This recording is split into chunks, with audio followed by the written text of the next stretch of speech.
রাতে খিদিরপুর বাজারে ভয়াবহ আগুনে পুড়ে ছারখার হয়ে যায় কয়েকশো দোকান। সর্বশান্ত একাধিক ব্যবসায়ী। ঘিঞ্জি এলাকায় আগুন লাগায় তা দ্রুত ছড়িয়ে পড়ে। এলাকাবাসীদের অভিযোগ, খবর দেওয়া সত্ত্বেও দমকল দেরিতে এসেছে। সকালে দমকল মন্ত্রীকে ঘিরে বিক্ষোভ দেখান এলাকার বাসিন্দারা।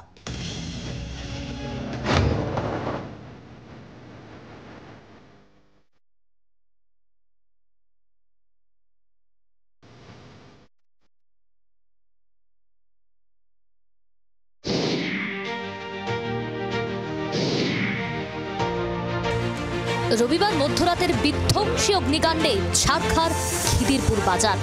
আনুমানিক প্রায় 150 থেকে পৌনে 200 বছরের পুরনো খিদিরপুর বাজার, যে বাজারটা সেন্ট থমাস চার্চের একেবারে গা ঘেঁষে অবস্থিত। এবার সময়ের সঙ্গে সঙ্গে সেই বাজারের পরিধি বেড়েছে। সেই বাজারে যখন একটার পর একটা দোকানে আগুন ছড়িয়ে পড়ছে, তখন কার্যত নিঝুম রাত।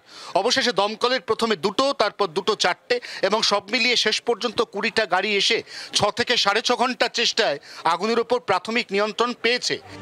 ঘিঞ্জি এলাকা হওয়ায় মুহূর্তের মধ্যে গোটা বাজারে আগুন ছড়িয়ে পড়ে। পুরে ছাই হয়ে যায় প্রায় 650 দোকান। আরো প্রায় 400 দোকান ক্ষতিগ্রস্ত হয়।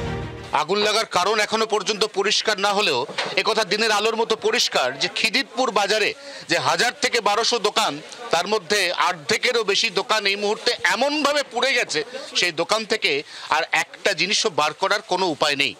পিছনটা গেলে দেখতে পাবে পুরোটা জ্বলে গেছে। অনেক অনেক অনেক 4-500 ছোট বড় নিয়ে 4-500 হবে।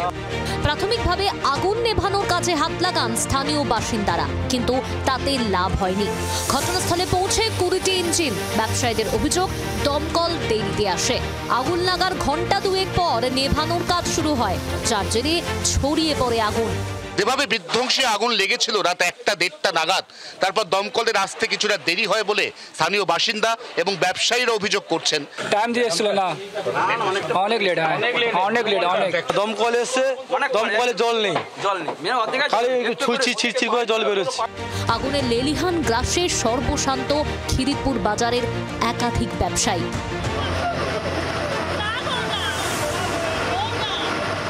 এখানে সবকিছু হারিয়ে সবকিছু পুড়ে গিয়ে সর্বশান্ত হয়েছেন। দাদা, আপনার কিসের দোকান ছিল? মুদিখান। কত টাকা লোকসান হলো আপনার? 5 লাখ পুরো শেষ হয়ে গেছে। ধরুন ওই 10-5 লাখ টাকা মাল হবে। আমার গ্রসারি আইটেমের সব ছিল, আমারও 10-12 লাখ টাকা মতন মাল হবে, সব সহা হয়ে গেছে। খবর পেয়ে দ্রুত ঘটনাস্থলে যান দমকল মন্ত্রী সুজিত বসু ও মেয়র ফেরাদ হাকিম। ঘটনাস্থলে বিক্ষোভের মুখে পড়তে হয় দমকল মন্ত্রীকে।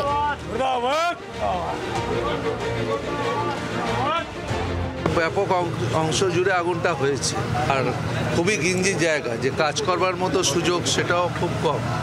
আগুন আর বাড়বে না, কিন্তু প্রচুর জায়গায় পকেট ফায়ার আছে আমাদের। শহরে গাড়ি আসতে গেলেও তো সময় জায়গা লাগবে, তো আমাদের তো ওয়ার্ডগঞ্জ থেকে গাড়ি এসছে, আর আমাদের লোকেদের জীবন বিপন্ন করে কাজ করে। এপ্রিল মাসে বড়বাজারের ঋতুরাজ হোটেলে ভয়াবহ অগ্নিকাণ্ডের জেরে 14 জনের মৃত্যু হয়। তার আগে জোড়া বাগানের কাপড়ের গুদামে আগুন লেগে 2 জনের মৃত্যু হয়। জানুয়ারি ও ফেব্রুয়ারি মাসেও একাধিক জায়গায় আগুন লেগেছিল। কেন বারবার অগ্নিকাণ্ড? বিধিনিষেধ কি মানা হচ্ছে না? যদি তাই হয়, তাহলে অনিয়মের দায় কার? আগুন নিভলেও এই প্রশ্নগুলো কিন্তু জ্বলন্ত। অয়ন ঘোষাল ও অর্কদীপ্ত মুখোপাধ্যায়ের রিপোর্ট, জি 24 ঘন্টা। বাংলার আওয়াজ, বাঙালির আবেগ, জি 24 ঘন্টা।